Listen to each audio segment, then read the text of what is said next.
Hello, YouTubers, UFC fans, Fighting Guru fans. Welcome to another episode of my show. We're going to talk about UFC and a little bit of Bellator. I'm going to combine two in one on this episode. I'm going to give you guys, as always, you can expect from me the best value picks. I'm not going to come and talk about a minus 1,000 favorite or like even a minus 600 or 700 favorite. I typically try to talk underdogs or pick 'em odds or slight favorites.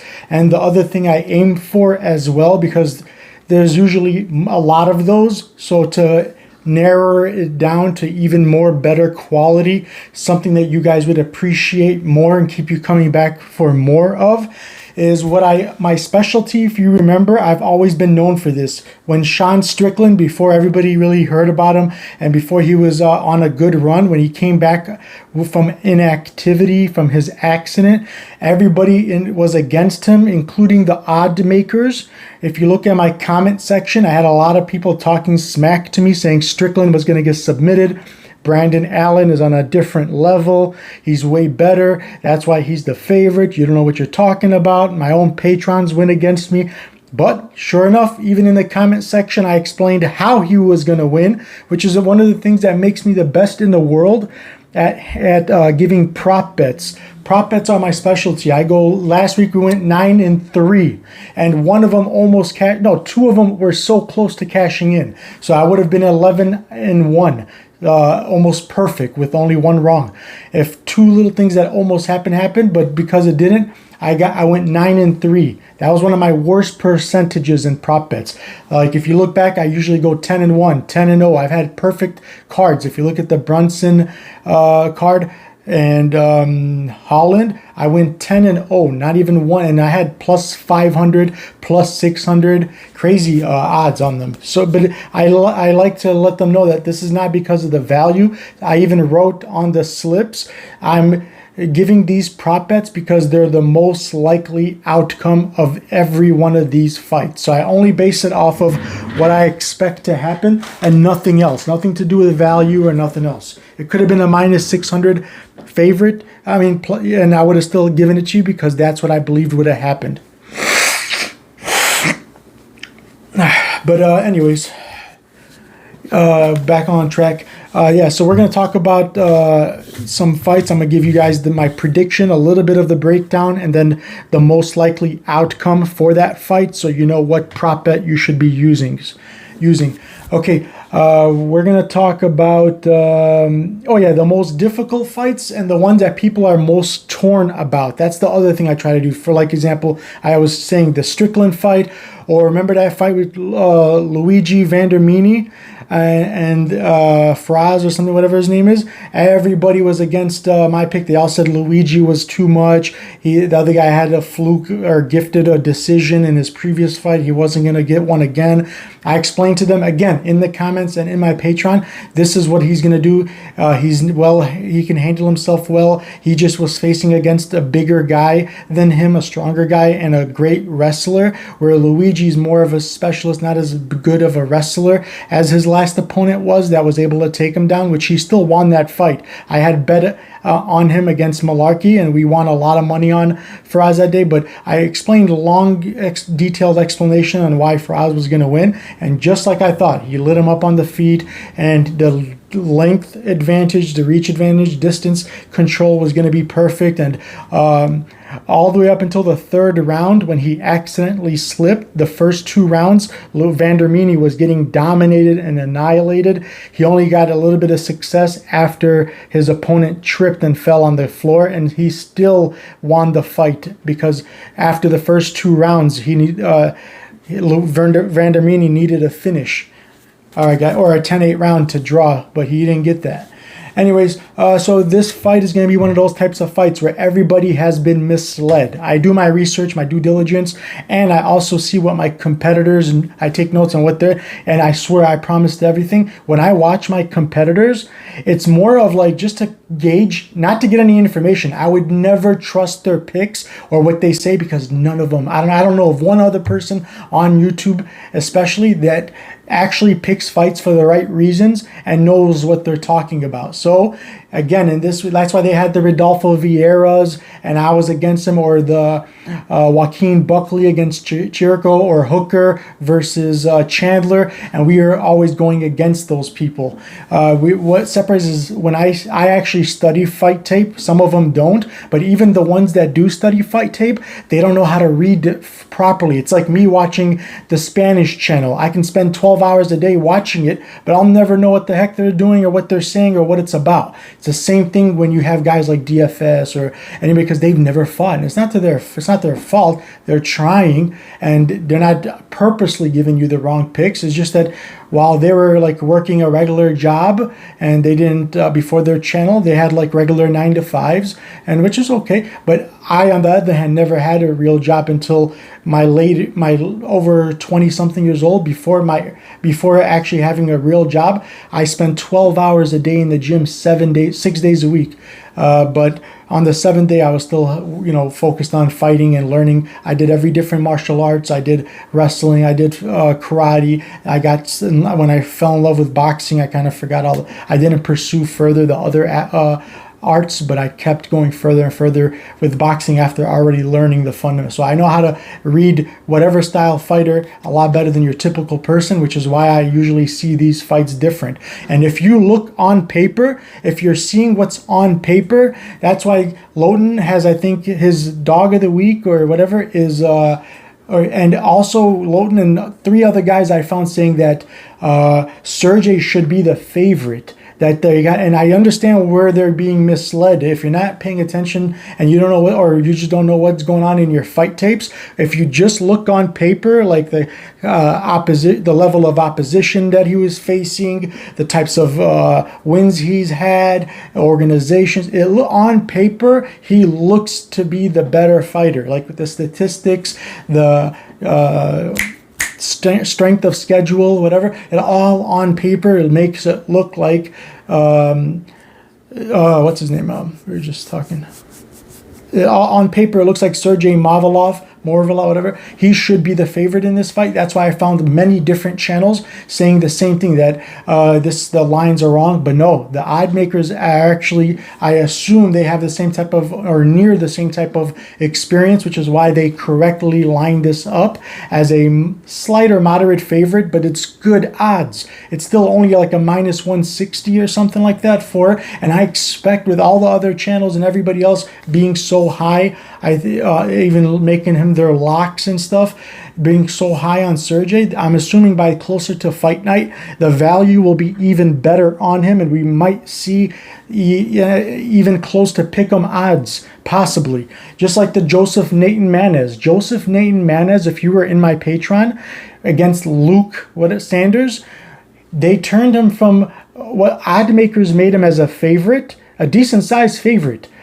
I also had him winning. I knew he was going to battle through adversity in the beginning, and then he was going to use his wrestling after tiring his opponent out. He was going to transition from striking with him to wrestling with him and probably end up getting a submission. That was my breakdown. That's why I had Joseph Manez in about 80% of my parlays, my 5-leggers, 6-leggers, 3-leggers, 2-leggers, single bet on. I had him everywhere. He was one of the more important. He was my lock of the week and most important pick of the night, but everybody else moved him to, nobody else bet on him. Everybody bet against him. They thought Luke is the veteran, he's a strong, he's gonna make him look like he's not, but he doesn't belong in the UFC. So the lines went to like minus 250 almost.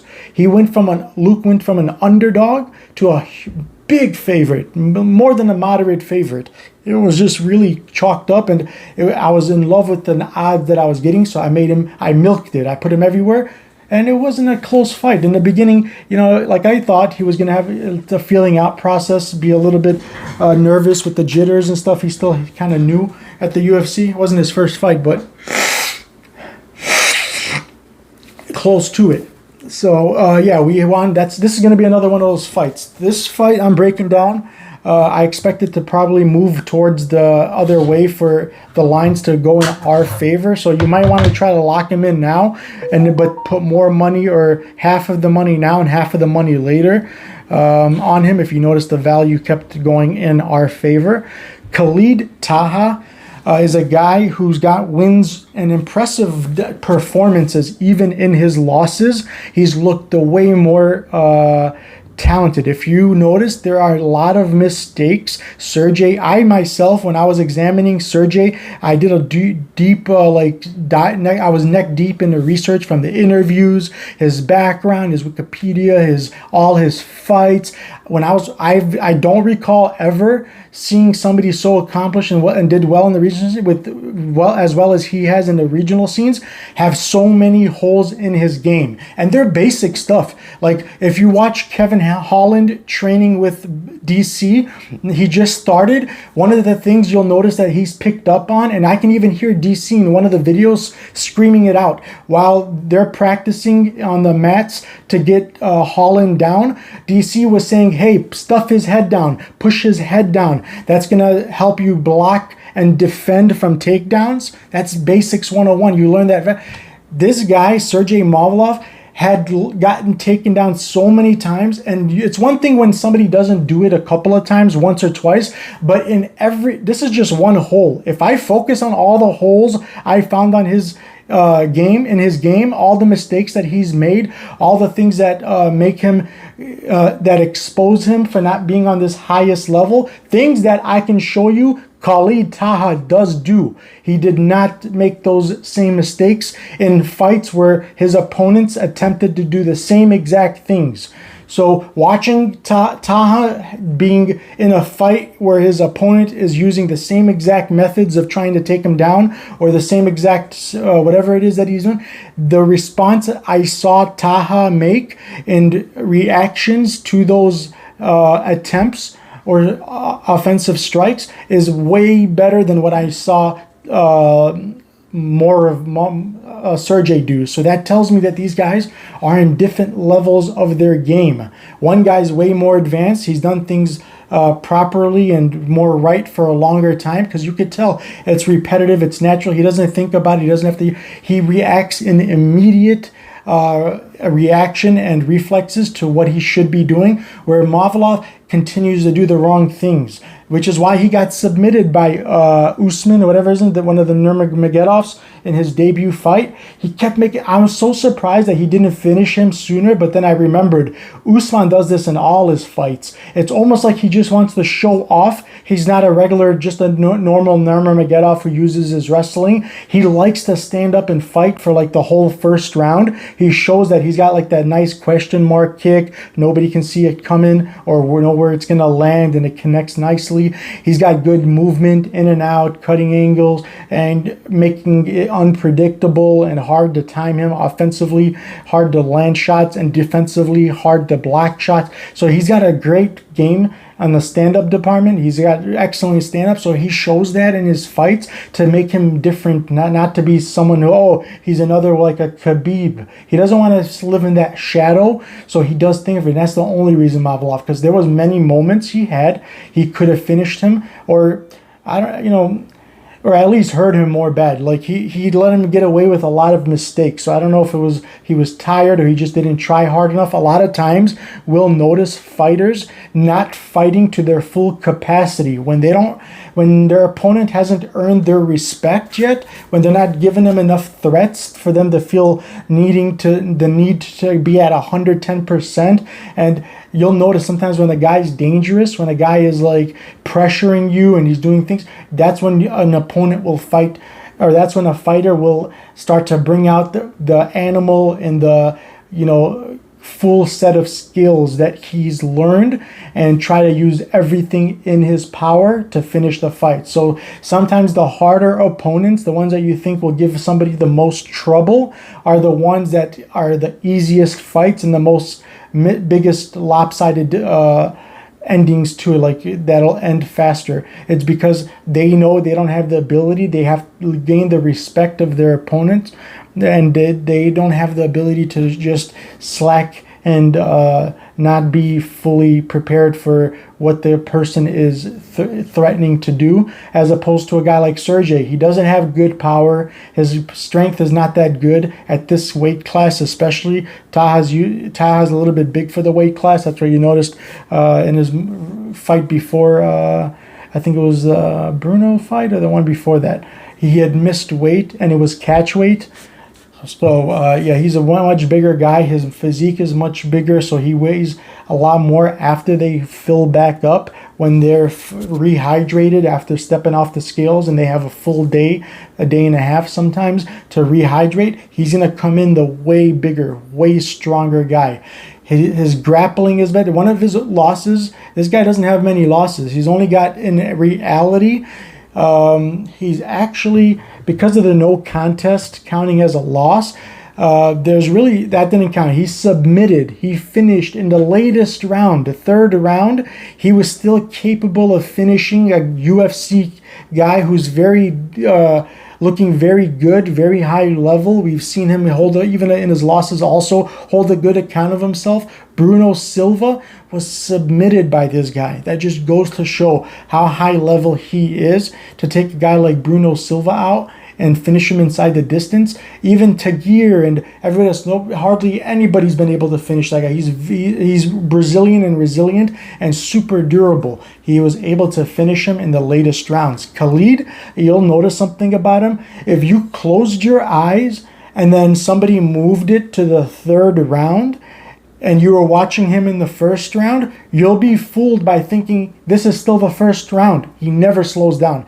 He keeps the same pace. He's like a Dustin Poirier. He even picks up the pace later in the rounds when he knows he's got to finish somebody. He doesn't like to trust the judges. He doesn't want to put it in their hands. So that's why, for another example of that, Brad Tavares, that's why he was one of my, I had 5 locks last week, tier 1 picks. There's tier 1, 2, and 3. My tier 1 picks are the ones with no adversity, little to no adversity, and my most confident picks. And I have a lot of rules.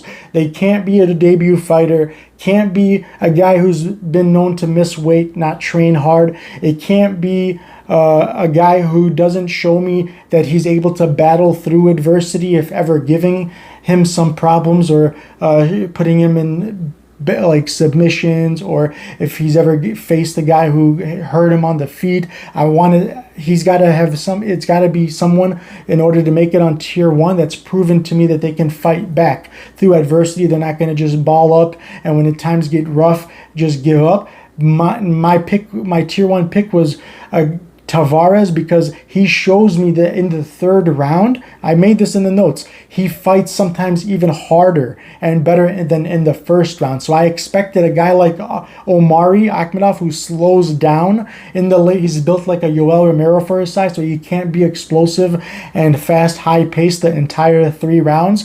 So sometimes even in the low pace fight, a low volume fight, we noticed Omari slow down towards the lateral end of the second round, is when he really starts to look like he starts to throw his feet plotted, and he's heavy on his feet while he's throwing. It's just really sloppy. There's not as much power or speed behind it, and he becomes like a sitting duck, just ready to be finished. And that's why Chris Weidman, a guy who's lost 7 of his last 8 fights, the one fight he didn't lose was to Omari. So I knew that one guy, as in the third round, is going to look fresh and is going to do more, and the other guy is going to look like he's done for and he can't continue hardly. So the judges pay attention to that. When the fight is over, when one guy looks like he can still go another 5 rounds and the other guy looks like he's been finished since the end of last round, it's going to weigh a lot, even in a close fight. It could be the difference of why somebody won and the other one didn't.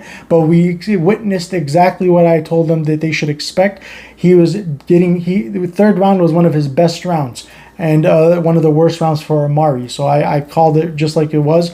This is a guy who's just like that. If he didn't get a finish in the first and second round, you're going to see him step back and have a good sense of urgency, even in fights he's winning. Mind you, I've seen him dominate the first 2 rounds and then still fight harder in the third round in a fight that there's no way he could have lost. If even he had lost the last round, as long as he wasn't put away inside the distance of the last round or 10-8 rounded, he could have just coasted. No coasting in for this guy. He gives everything he's got. And now Khalid Taha has a new baby on the way.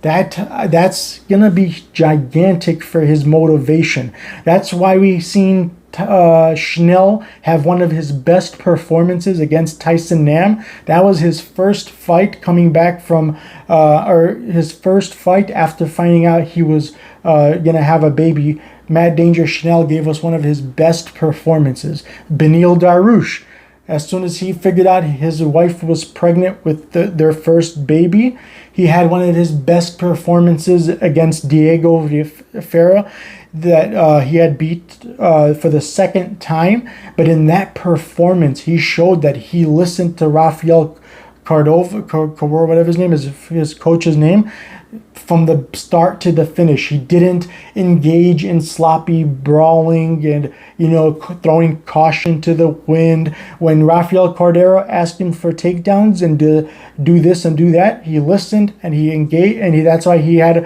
an impressive 3-0. He didn't lose one single round.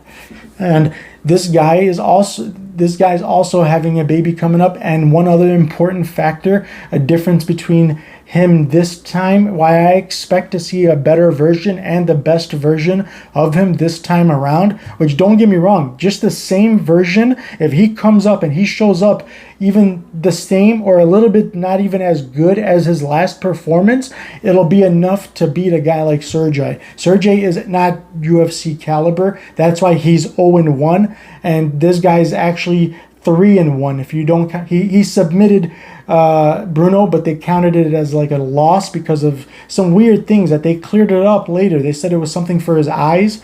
It was a medicine he needed, so he didn't, according to the after research after, they found out that hold on.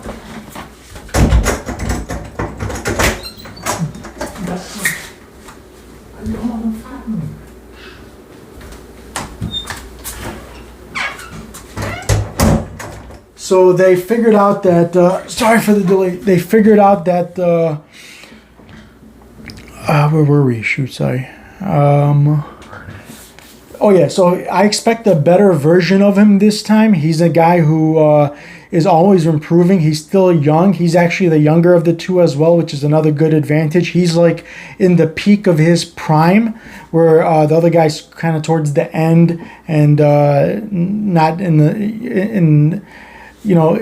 the peak of the best years. He's kind of at the years where he'll start to slowly come down, but he's still at the, you could consider him still in his prime, but not in that division, in that weight class especially.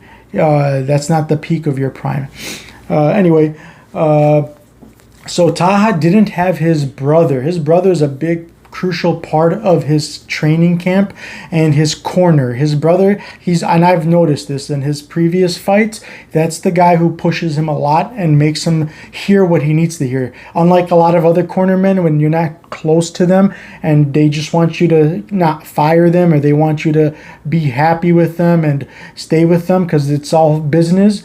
Most of the time you'll notice the corner is always full of yes men. They'll be like, yeah, you did great. You're doing fine. Keep it up. Good job. You probably won that round. Where his brother will be more of a guy like, hey, look, you may have won the round, but you did this stupid. That was not good. This was bad. You got to stop doing this, or you got to start doing that. His brother's always been in his corner, and he's made the biggest difference in how he performs. He actually said it himself that in an interview not too long ago that he feels like if his brother was there that day because of visa issues, his brother couldn't make it to his corner in the Barcelos fight. He said that he thinks that he would have won that fight or just done better if his brother was present. So this time his brother's going to be present, or that's what the plans are for him to be there this time. So we should expect to see that also play a significant part in how he's going to perform. But even without him, even without all the other things, just side by side, when you do a comparison to the levels of sophistication, his striking, his combinations, his feints, his level changes, his power, his durability, his cardio, his speed, his everything, his strength, especially when it comes to two guys grappling for position, is going to play a major part in every way possible. This is going to be a mismatch almost. The lines are very generous. Let me tell you now. Taha should be a much bigger favorite. Just like I said about Cyril Gain, who they gave us at minus 160, 150, the same odds. I said he's at least supposed to be a minus 300. So that's why we had Cyril Gain in like 80% of our parlays, single bets. We milked him, and he made difference of thousands of dollars on our bet slip because the value. It's a beautiful thing when you see a mismatch and you see a guy who's trustworthy, who's not the types to give up and cower away and be balling up or avoiding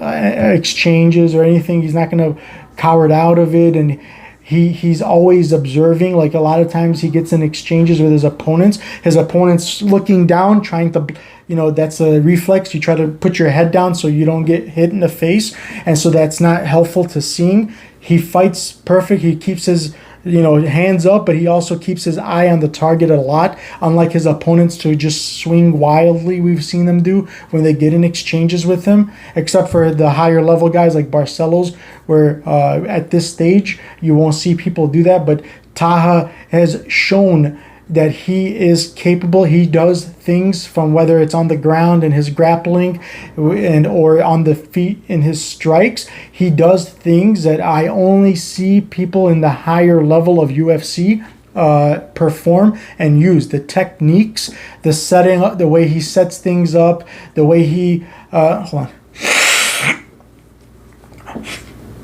the way he manipulates his strikes, the way he hides them, the way he does. He always, like, for example, one fight, I forgot who he was fighting against. I can get the name, it doesn't matter. But he noticed that his opponent was striking after trying to close the distance and strike with him. He noticed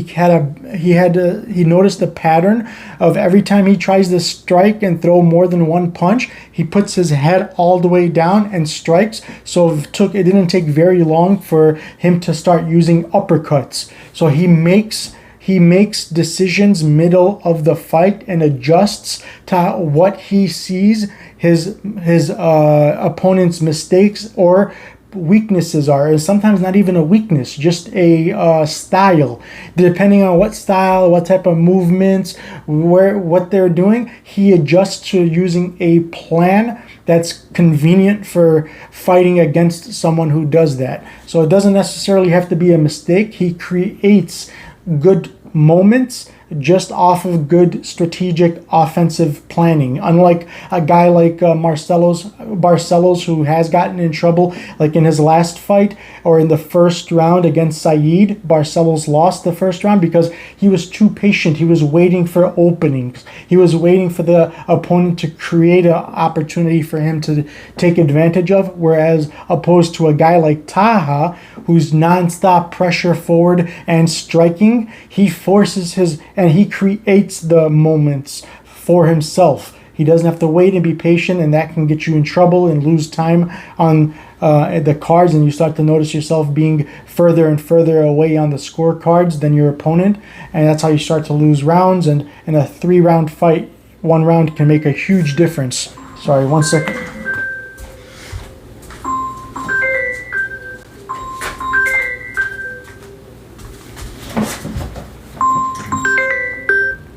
Hey, I'm in the middle of recording. Let me call you right back. All right, I'll be right back.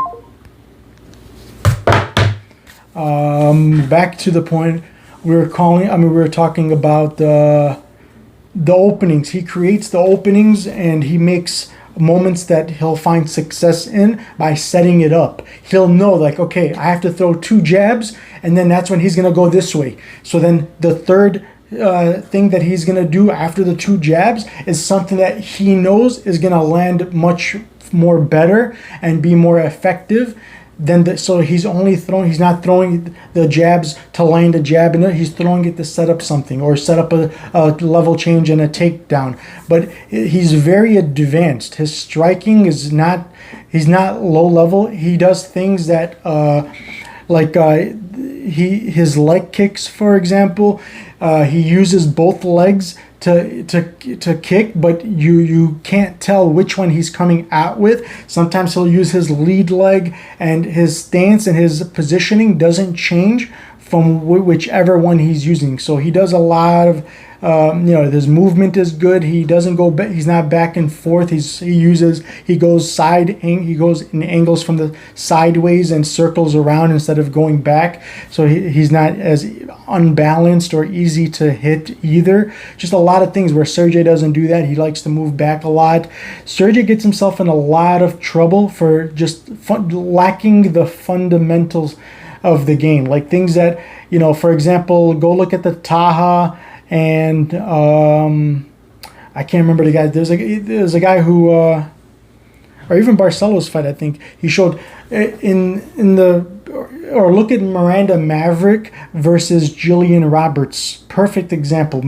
Roberts had Miranda's back for almost an entire 2 minutes. And she being a specialist, a girl who competes in BJJ tournaments and grappling tournaments, that's one of the worst positions you would expect to want to find, or you would think that you would be in. It would be for someone like her who can to have your back. But Miranda didn't just panic. She didn't scurry off and try to scramble and get her neck caught. Where Moravov, and every time his opponent gets him in a position, he doesn't know how to maneuver out of it properly. He ends up leaving his neck open and his back vulnerable. And instead of doing the things that we see Taha, like lay flat on the ground to make sure that his opponent can't wrap the hooks, he doesn't go flat on the ground. He stays like in a doggy position. So a lot of mistakes, man. Like, I can honestly give you a long list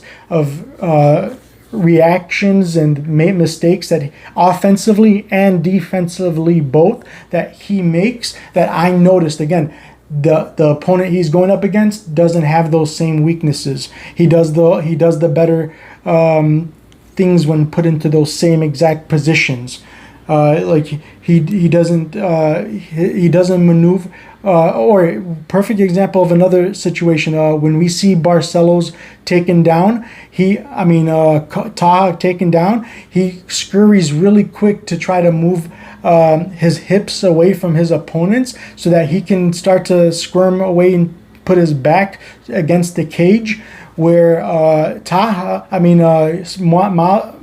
Sergey, he leaves he tries to squirm his way out before maneuvering out of the position first. He starts to attempt the getting back up and stuff before putting himself in the proper positions, moving his hips away from the opponent's hips. He doesn't do that. He doesn't push the head down when they're going for takedowns.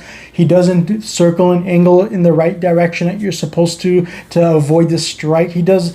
It's almost as if he's not a trained fighter and somebody just said, go out there and have fun. He doesn't do a lot of important things that are necessary. So, and also he's not comfortable on the feet once you eat some strikes, once he gets hit and you throw, even if it's not a powerful shot, he starts to ball up and move away. He starts to reset. He's not comfortable in getting into exchanges. He doesn't rely on head movement and footwork and angles or blocking to try to avoid exchanges. Instead, he'll run away. One of his knockout losses was because of that. You'll notice, I forgot, it was before UFC. Somebody had knocked him out because in the middle of exchanges, while the guy is still swinging, he's running away to try to reset.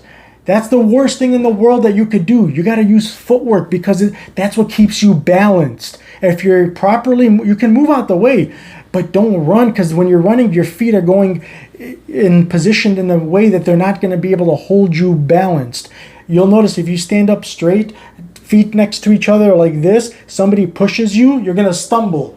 But when you're in the proper stance, 1 foot here, 1 foot here, and you have the pivot on, so one's facing this way, one's facing this way, and you're like that, they push you, they're going to be met with resistance. Your body will not even move.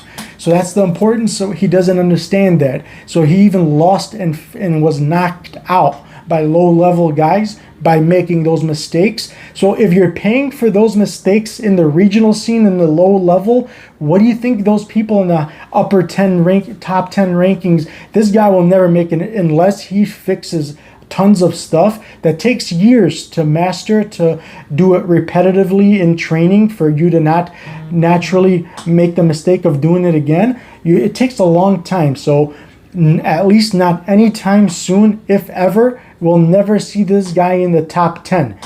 Taha, on the other hand, it would definitely not surprise me to see him in the top 5. He may not be a champion type of top 2, top 3 because the division is stacked. It's got a lot of good fighters in it. So I don't know if but he'll definitely hold a good account of himself against those guys. Nobody's just gonna like completely dominate him and make him look bad.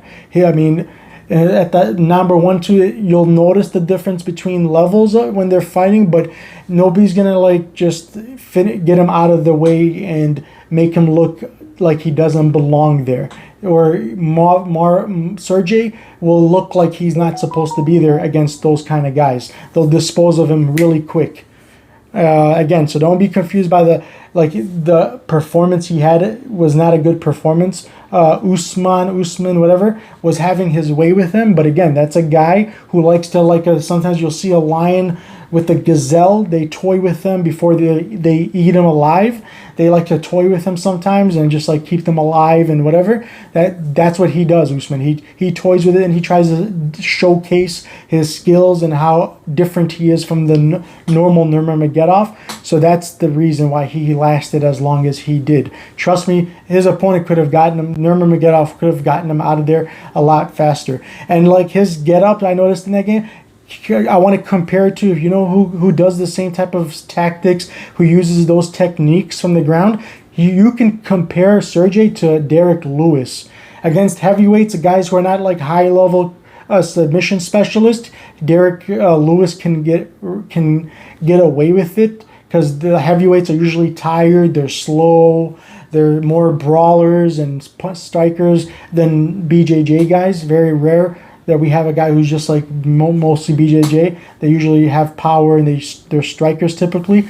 But Derek Lewis's technique, the one that people laugh about and make fun and say that all he does is just put his hands down and his knees down and stand up, that's the same, and with his back vulnerable, that's the same way Sergey gets up. His get-up game is not sophisticated. It's not using good techniques. He doesn't try to maneuver first and then climb back up. He climbs up before he's in a safe position. Just tons of mistakes that top 20, top 10, top 15, they're going to make him pay for it. And that's why the lines should be much wider. And Bruno Silva, if a guy like that loses to Sergey, loses to by submission to Khalid Taha, and Bruno Silva's levels, JP Buys is like in the same region of level as Sergey Movolov. Those two would be like a good fight. But Bruno Silva against even Sergey would not be a close fight. Bruno Silva would dominate him. And if that Bruno Silva was beat by Taha, so that just shows where the levels are. A guy who's better than Silva was able to beat Silva is probably several years of levels up than Sergey is, because Sergey would even lose to a guy that Taha beat, and in a lopsided fight, I would imagine it wouldn't even be close. So yeah, this is a guy who's they're just using.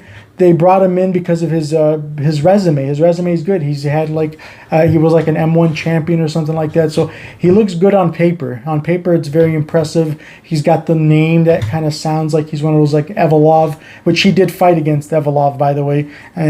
But different fights, and he did good. He didn't do that good. Evolov did good. But see, like, one of his losses, Khalid Taha's losses, you'll notice, was in Rizin, where they didn't have a cage. So you'll notice when his opponent kept trying to take him down, and sometimes he leaves himself open. But this was years ago. He's developed tremendously since that time. But this was like 2016.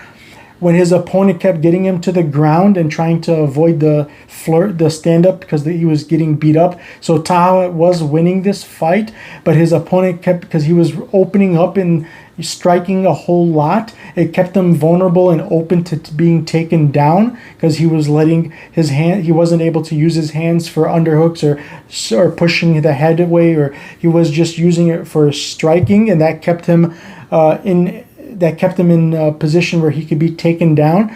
But he made that mistake of not, because in Risen there's ropes, like a wrestling WWE or WWF ring. They got ropes like in boxing, so they're very fun. You pull it up and it'll like be like a rubber band. It'll be flimsy.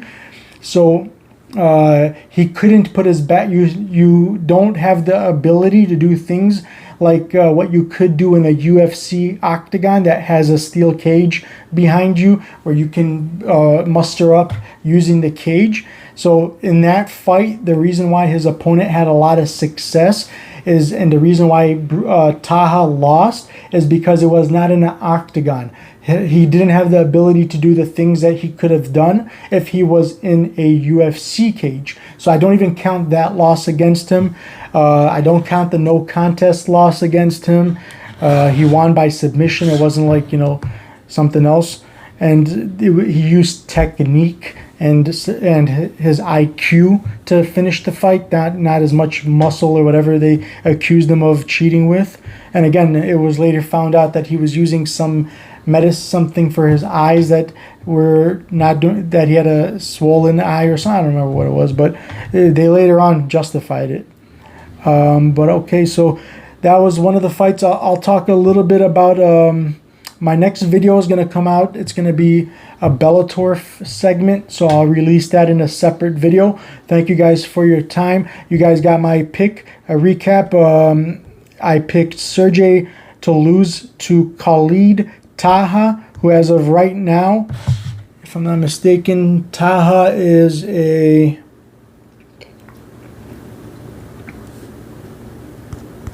One second.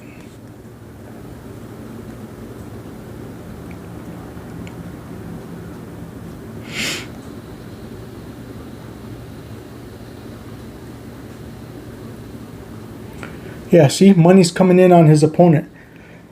A little bit, actually, not much. He's minus 158, almost minus 160. So it's good value. You're getting great value on him.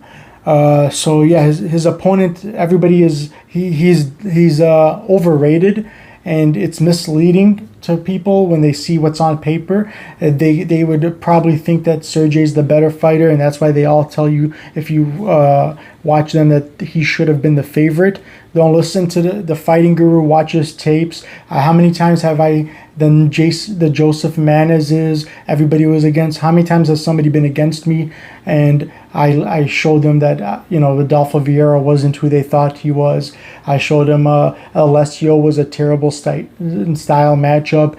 Jing Lang versus Ponzinibbio. We were well aware of what would happen against the guy who was inactive and rusty and coming off some surgeries, and who had to reschedule the fight even. So we knew that the better side, with the plus money being so like lopsided, was like plus 200, plus 300, that definitely we were not going to miss the opportunity to bet on the guy who I thought would win, who did, Li Jinglang.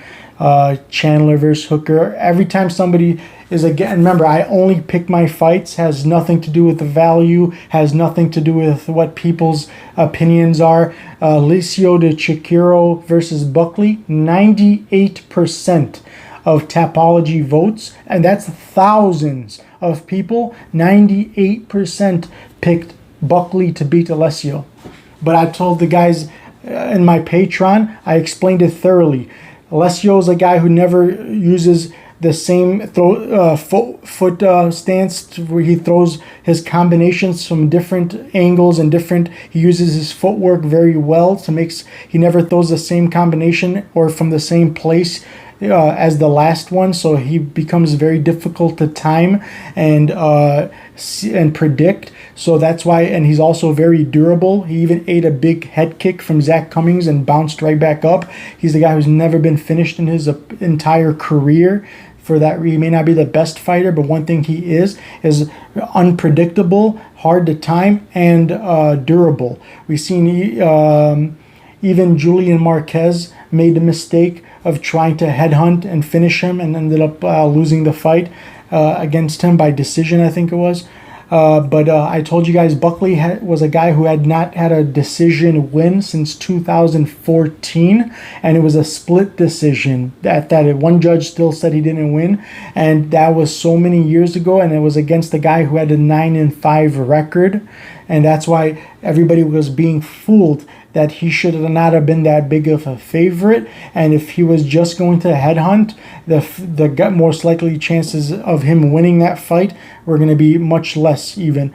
Because the guy, again, he's very durable. He's proved himself not to be chinny, and he's a style nightmare matchup. He's a style nightmare matchup for anybody who's just trying to headhunt and knock you out. He's the worst guy they could have put him in there with. So, I give you full explanations. I'll never just give you a pick. I give you the peace of mind of knowing why. So, Taha, again, technique, durability, speed, power, pressure, IQ, strength, combinations, defense, offense, everything is way better. Defensively, he's able to maneuver away from strikes way better and not get hit. He's much better at avoiding getting hit. He doesn't reset the wrong way and get caught off guard and knocked out by the guys in the regional scene, who I told you, if you want to do research on Sergey, look at that loss where he lost by knockout. The guy caught him by him trying to run away from the exchanges. And when you're running inside of a octagon, your feet are not properly planted and positioned. You have no balance. How do you think, who else got knocked out like that? Well, anyways, too many situations, for too many reasons. You can take my word on it or not. Sergey is the fade. You got to fade him on this fight. He's not a very good high-level fighter. He's not deserving to be in the UFC, if you ask me. I think he's got to fix a lot of holes in his game, from the stand-up to the defense to the offense. Just too many to even mention. It'll take me a long time to get through a list of all the holes in his game I noticed. Where Taha's more sound. He may not be the best, but he's deserving of being a UFC caliber fighter for certain. I'm 100% sure about that. And the lines that people are saying are incorrect, that he should be actually an underdog. Taha should not be the favorite. The one thing they're right about is the lines are incorrect. They're right that they're about them being wrong, but not in a sense of Taha being too big of a favorite and should have been an underdog, but actually the other way around. Taha should be a much bigger favorite. He should be a -3. He's going to look like a bigger favorite, like a -300 come fight the night that they fight. So it's a good pick, safe pick. I'll be doing another. If you want the full card, you want all my picks, my parlays. Last week, we killed it. Only one parlay piece didn't cash in. All 5 of my tier 1 picks, including my patrons only, full patrons lock of the week, which I always give them the best value pick because they only get the lock of the week. If you're only on the $9, the lowest tier, you're not going to get the full picks. So I try to make up for quality over quantity. I gave them Dricus Duplessis as a confident lock of the week, -108 odds, made him an underdog. By fight night, he was underdog, -108. It was like pick'ems for a while, but then he became the slight underdog, just barely. It was almost still pick'ems, so you can say pick'ems. But yeah, he did pull through, as well as the other five, locks and 2 lock props. I gave him 2 prop bets that were locks, which we ended up going in total of prop bets 9 correct, 3 wrong. So 9, we went 9 and 3, but my lock props were 100%. I gave them 2 locks as in tier 1s, my most confident, and those both cashed in. And then I gave them 5 confident but not very confident. I do it in 3 tiers: no stars, 1 star, and 2 star. 2 stars my most confident. Both of those 100% cashed in. 1 star, 5 out of 6. So I only missed one of those, and it was this close to cashing in. So we almost went perfect. So altogether, we had a great night in profits. If you bet 500, you would have profited just doing my bet slips, just doing what I gave you, not any other bets, just the ones that I gave you in my posts and bet slips, my props, whatever. You would have made more than 5 times, a little under 6 times, like 5.5 times. So if you bet 500, you would have profited a little over about $2,600 or $2,700 in profit plus your 500 back. So you would have cashed out for more than $3,000 if you did last week's bet slips. So, and we had an even better week, the one before that, as far as percentages multiplying. The week before that was even more of a bigger profit in percentage because the values were much better. We had a lot of underdogs and pick'em odds as opposed to this card that had like minus 200s and 150s. So the value and the odds were better for last week, but in both weeks we had near perfect picks. Bellator is also coming up, so if you join the Patreon, you get Bellator picks and parlays. We've never gone one event since October of last year when I've been doing this. We've never had one single Bellator event that didn't generate profits, big ones. And I even found us 2 underdogs at plus 190 odds. On the last event, we cashed in like 19 parlays out of 20 or 21 or something like that. We went near perfect. Only 1 parlay, or no, 2 parlays out of all 20 something didn't cash in. And I think it was a robbery if I'm not mistaken. But anyways, thank you guys for your time. Hit the like, hit the subscribe if you haven't.